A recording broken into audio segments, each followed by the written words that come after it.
أكلتنا لليوم سهلة وشتوية بامتياز. شوربة العدس.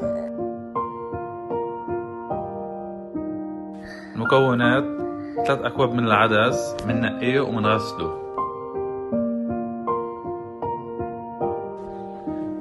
لتر مي نحطه على النار ليغلي،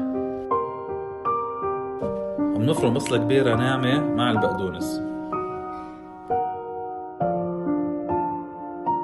بنضيف عليهم الكمون والملح.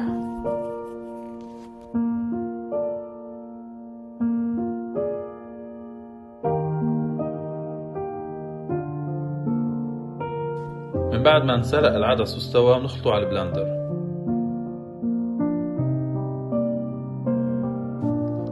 نتأكد انه كل الحبوب دابت ونحطه على النار. بنضيف كوب شاي من الرز المصري.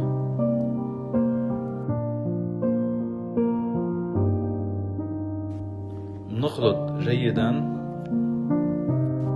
بنضيف البصل والبقدونس ونتركه حتى الغليان.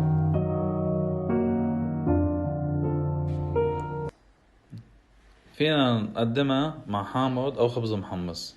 صحتين.